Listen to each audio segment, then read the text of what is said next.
बिस्मिल्लाहिर्रहमानिर्रहीम। अस्सलाम वालेकुम डियर स्टूडेंट्स, मैं हूं प्रोफेसर अज़मत अली और आप देख रहे हैं मेरा चैनल मैथ्स फॉर यू। आपको chapter number 6 plane curve 1 calculus में वेलकम। लास्ट लेक्चर में हमने एक्सरसाइज 6.2 में क्वेश्चन नंबर 7 तक अल्हम्दुलिल्लाह कंप्लीट कर लिया था। आज क्वेश्चन नंबर 8 जो है इसको स्टार्ट करते हैं। ये क्वेश्चन चूँकि ज़रा काफ़ी लेंथी है तो मैंने थोड़ा सा इसको पहले ही नोट से मैंने कहा चलें आपको यहाँ से ही इसके ऊपर से डिस्कस कर लेते हैं ताकि वीडियो की लेंथ को हम कंट्रोल कर सकें। क्वेश्चन नंबर 8 की स्टेटमेंट कुछ इस तरह है, कहता है if P is equal to x cos theta plus y sine theta touch is the curve. मतलब ये आपके पास एक इक्वेशन दी है P is equal to x cos theta y is equal to sine theta, ये इस कर्व को टच कर रही है। इसका मतलब ये हमारे पास इस कर्व के लिए टेंजेंट लाइन है। आपने प्रूव करना है कि P की पावर n बराबर है a cos थीटा की power n plus b sine theta की पावर n। आपका टारगेट ये है इसको प्रूव करना।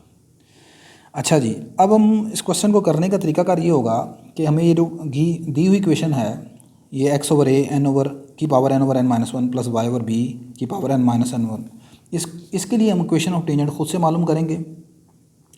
उस इक्वेशन ऑफ टेंजेंट को और ये जो दी हुई इक्वेशन ऑफ टेंजेंट है इन दोनों को आपस में कंपेयर करेंगे और उसके बाद फिर वहाँ से हम ये वाली इक्वेशन जो हमने प्रूफ करनी है इसको प्रूफ करेंगे। तो मैंने लिखा जी given equation of the curve, ये आपके पास इक्वेशन ऑफ कर्व दी हुई है। Let x1 y1 be a point on the curve. फ़र्ज़ कर लिया है कि ये x1 y1 जो है वो पॉइंट ऑन द कर्व है, यानी ये पॉइंट ऑफ टेंजेंसी है। Then it should satisfy the equation. जाहिर सी बात है अगर ये जैसे यहाँ पर फिगर में आपको नज़र आ रहा है कि ये पॉइंट x1 y1 इस कर्व के ऊपर है तो फिर जाहिर सी बात है ये कर्व को सेटिस्फाइड करेगा।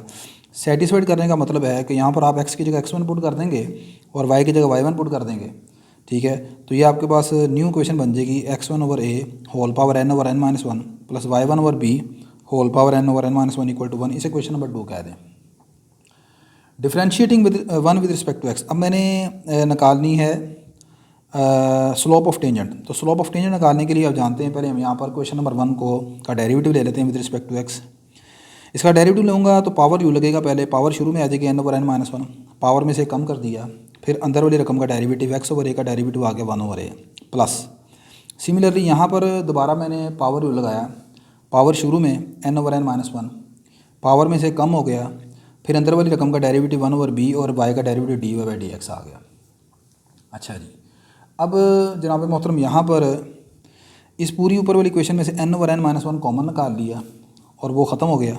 बाकी रहेगा यहाँ पर 1 over a x over a n 1 over n, यहाँ पर एल्शियम ले लिया n over n minus one, इसका एल्शियम ले लेंगे, ये आपके पास आ जाएगा n minus n plus one over n minus one, तो बाकी रह जाएगा 1 ओवर n माइनस वन।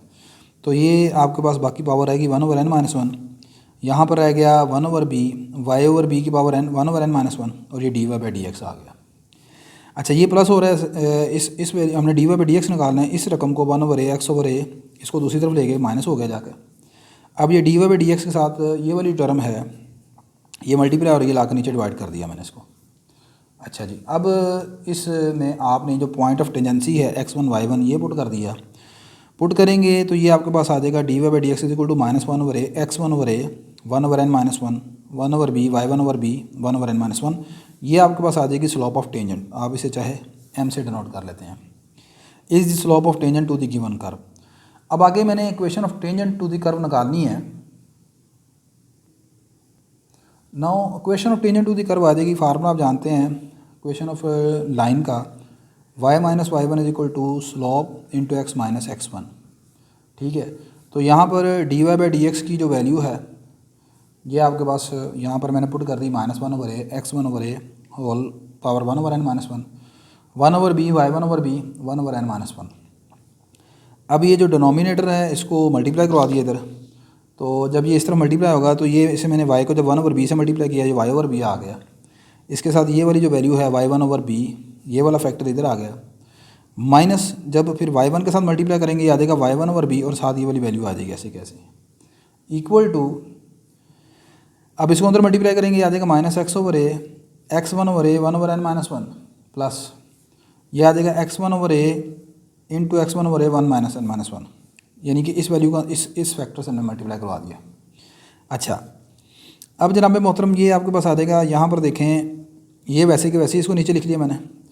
ये y1 ओवर b है, ये भी y1 ओवर b है, इसकी पावर 1 है, दोनों पावर्स बेस एक जैसी हैं तो पावर आप जानते हैं ऐड हो जाती हैं। तो इसकी पावर यहाँ पर 1 है, ये 1 और 1 ओवर n माइनस 1, इन दोनों पावर को हमने ऐड कर लिया। तो ये आ जाएगा n minus 1 plus 1 over n minus 1, तो 1 1 से कट जाएगा, बाकी रह जाएगी power n over n minus 1। ये वाली टर्म वैसे ही नीचे लिख ली। इसी तरह यहाँ पर भी बेस एक जैसी है इन दोनों में भी, तो दोनों पावर को ऐड कर लेंगे, ये आ जाएगा n ओवर n माइनस 1। ठीक होगी बात ये। अच्छा, अब ये वाली जो वैल्यू है, ये वाली आपके पास y1 और b, इस वैल्यू को उठा के हम इस तरफ शिफ्ट कर देते हैं और ये वाली वैल्यू माइनस और इसको इधर ले आते हैं। लें जी, तो ये जब इधर ले आए तो ये इधर आके प्लस हो गई। अब आप जानते हैं बाय यूजिंग क्वेश्चन नंबर 2, ये सारी वैल्यू आपके पास 1 के बराबर है। क्वेश्चन नंबर 2 में जाकर देखें, जहाँ पर हमने लिखा है कि ये पॉइंट x1 और y1 जो है दी हुई कर्व को सेटिस्फाइड करेगा, तो ज़ाहिर सी बात है फिर वहाँ पर मैंने x की जगह x1 और y की जगह y1 लिख दिया था, तो ये 1 के बराबर था, इसकी जगह 1 पुट कर दिया। ये हमारे पास आ गई जी, is the tangent line to the given curve. आगे एज गिवन डैट, अब हमारे पास जो गिवन क्वेश्चन ऑफ टेंजेंट है वो ये है x cos theta plus y sin theta equal to p। अब ये चूँकि गिवन है कि ये वाली कर्व भी टच कर रही थी, टच इज़ दी कर्व, तो so it is also a tangent line to the given curve, लिहाजा ये भी हमारे पास क्या होगी, टेंजेंट लाइन होगी गिवन कर्व के ऊपर। अब ये भी टेंजेंट लाइन है और ये भी टेंजेंट लाइन है गिवन कर्व पर, और तो फिर क्या होगा, एक पॉइंट के ऊपर ये जो टेंजेंट लाइन है वो एक ही होती है, तो लिहाजा ये दोनों फिर क्या हैं, ये आपके पास यूनिक हैं या आइडेंटिकल हैं। Hence both equation 3 and 4 must be identical, यानी दे आर सेम। अब दोनों क्वेश्चन आइडेंटिकल हैं तो फिर होगा क्या, इन दोनों क्वेश्चन में जो रिस्पेक्टिव कोफिशिएंट्स की रेशो होगी, ठीक है, वो सेम होगी। यानी इधर x के साथ वाला कोफिशिएंट ये वाला और इधर x के साथ कोफिशिएंट ये cos थीटा, इन दोनों को डिवाइड करेंगे तो ये आंसर आएगा। इधर y के कोफिशिएंट को इधर y के कोफिशिएंट पर डिवाइड करेंगे, ये दोनों सेम होंगे, इक्वल टू 1 ओवर p, यानी ये इस तरह आएगा कुछ आपके पास। तो ये मैंने कोफिशिएंट्स की रेशो निकाल ली और उनको आपस में डिवाइड कर दिया, यानी कि कोफिशिएंट्स की रेशो निकाली, उनको आपस में इक्वल रख लिया।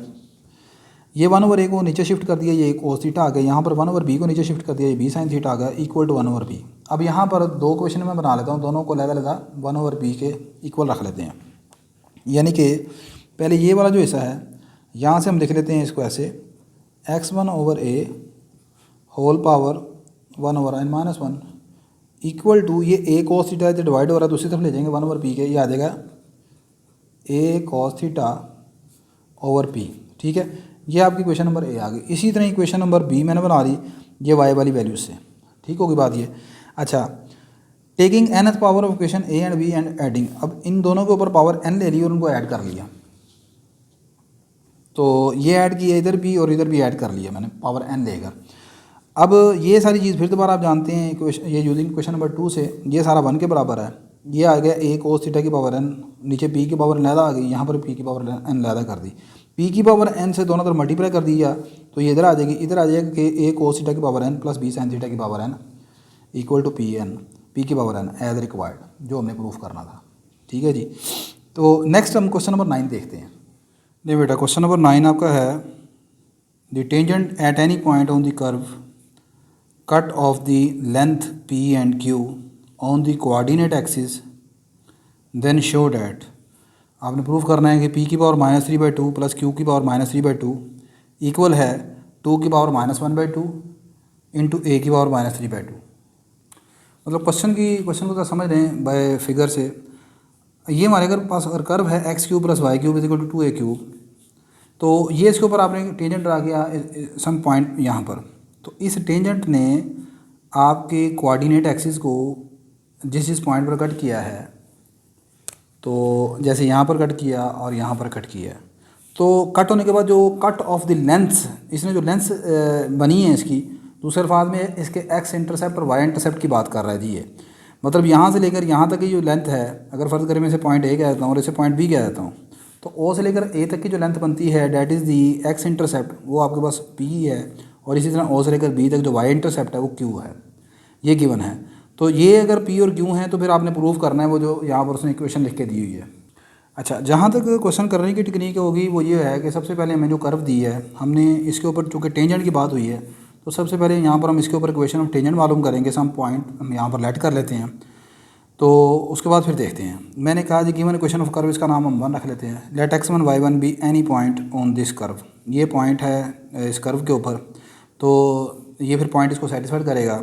ये आ गया x1 cube plus y1 cube equal to 2a cube, इसे क्वेश्चन नंबर 2 कहते हैं। x और y की जगह x1 y1 पुट करना है, a की जगह नहीं पुट कर देना, ठीक है। इसे आप क्वेश्चन नंबर 2 कह देते हैं यहाँ पर। अब क्वेश्चन ऑफ टेंजेंट निकालने के लिए हमें सबसे पहले चाहिए स्लोप ऑफ टेंजेंट। अब मैं इसका डेरिवेटिव ले लेता हूँ क्वेश्चन नंबर 1 का। नहीं, differentiating with respect to x cube का डेरिवेटिव आ गया 3x स्क्वायर, वाई क्यूब का डेरिवेटिव आ गया 3y square d y by d x. इधर ए क्यूब था, उसका डेरिवेटिव 0 हो गया। यहाँ से 3 कॉमन निकाल लिया, बाकी रह गया x square plus y square d y by d x equal to 0। X square को दूसरी तरफ शिफ्ट कर दिया, ये माइनस एक्स स्क्वायर आ जाएगा। वाई स्क्वायर मल्टीप्लाई हो रहा है, दूसरी साइड पर आकर डिवाइड हो गया। D y by d x में ये पॉइंट पुट कर दिया x1 y1, तो हमारे पास स्लोप ऑफ टेंजेंट आ जाएगी minus x1 square over y1 square is the slope of the tangent to the curve. आगे क्वेश्चन ऑफ टेंजेंट मालूम करने के लिए मैंने फार्मूला इस्तेमाल किया y minus y one slope x minus x1, यानी slope intercept slope point form. D y by d x की वैल्यू निकली है हमारे पास, स्लोप ऑफ जो स्लोप निकली है वो आई है minus x1 square y1 square, तो यहाँ पर पुट कर दिया minus x1 square over y1 square. ये y1 स्क्वायर डिवाइड हो रहा है, इधर लाकर मल्टीप्लाई करवा देते हैं, ये आ जाएगा y1 square into y minus y one की पावर 3 माइनस x1 स्क्वायर को अंदर मल्टीप्लाई करवा दिया, ये minus minus plus x1 cube आ गया। अब ये माइनस वाई1 क्यूब को इस तरफ शिफ्ट कर दिया, ये आ गया x1 cube plus y one cube, और ये जो टर्म है minus x1 square into x, इसको इधर ले आते हैं। अब क्वेश्चन नंबर 2 को इस्तेमाल किया। क्वेश्चन नंबर 2 के मुताबिक ये x1 cube plus y one cube 2a cube के बराबर था, जहाँ पर अभी हमने गिवन कर्व में पॉइंट x1 y1 को पुट किया है। आप जाकर पीछे देखें, ये सारा क्वेश्चन नंबर 2 से 2a क्यूब के बराबर है। तो this is the equation of the tangent to the curve, ठीक है। अब अगली बात, ये जो यहाँ पर मैंने बात की कि ये p और q इसके दिए हुए हैं x और y इंटरसेप्ट। अब हमने x और y इंटरसेप्ट निकालने हैं अपनी इस इक्वेशन ऑफ टेंजेंट के, जो हमने ये मालूम की है x1 square x plus y one square into y, इसके निकालने हैं x इंटरसेप्ट। अब x इंटरसेप्ट मालूम करने के लिए क्या करेंगे, आप जानते हैं to find x intercept of tangent line put y is equal to 0, इसमें y को 0 पुट कर दें। आप जानते हैं कि x इंटरसेप्ट वो पॉइंट है जहाँ पर आपकी लाइन x एक्सिस को कट करेगी और वहाँ पर y 0 होगा, तो इसमें y 0 पुट कर दिया, तो बाकी रह गया x1 square into x is equal to 2a cube. यहाँ से x की वैल्यू निकाल ली, आ गया 2a cube over x1 square, ठीक होगी बात।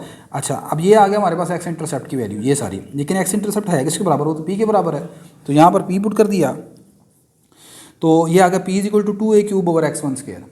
Similarly to find y intercept के लिए हम इक्वेशन ऑफ टेंजेंट में x को 0 पुट कर देंगे, तो ये हमारे पास इक्वेशन ऑफ टेंजेंट है। यहाँ पर y को 0 पुट कर दिया, बाकी क्या रह जाएगा आपके पास, बाकी आपके पास सॉरी y को कह रहा हूँ, x को 0 पुट कर दिया, बाकी रहेगा y1 square into y equal to 2a cube. यहाँ से y की वैल्यू पुट कर दी, 2a cube over y1 square आ गया।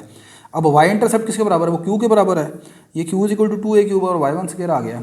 अच्छा, अब हमने जो चीज़ प्रूफ करनी है उसमें p और q दोनों के ऊपर पावर कितनी है, -3/2 है, तो taking power -3/2 in equation number a और इक्वेशन नंबर b, यानी जिसमें p और q निकाले हैं, और देन उनको ऐड कर लिया, तो ये p की पावर -3/2 प्लस q की पावर -3/2, इधर पावर ले ली 2a cube over x1 square, इसकी पावर -3/2 आ गई, इस नंबर की भी पावर -3/2 आ गई। अच्छा, पावर से मल्टीप्लाई होगी, ये आ जाएगा ऊपर 2 की पावर -9/2, ये a की पावर आ जाएगी 2 की पावर -3/2, a की पावर -9/2, और नीचे आ जाएगा 2 और ये x1 का स्क्वायर जो है आपस में कटेंगे, तो x1 की पावर -3 रह जाएगी। यही काम आपने इधर किया, ये सारी चीज़ें इस तरह आ जाएगी आपके पास। अच्छा जी, अब ये जो नीचे x1 की पावर -3 है उसको मैंने ऊपर शिफ्ट कर दिया, फ्रैक्शन ख़त्म कर दी, ये x1 क्यूब आ गया, बाकी रकमें ऐसी की ऐसी, इधर ही y1 क्यूब को ऊपर ले गए, पावर पॉजिटिव बना दी।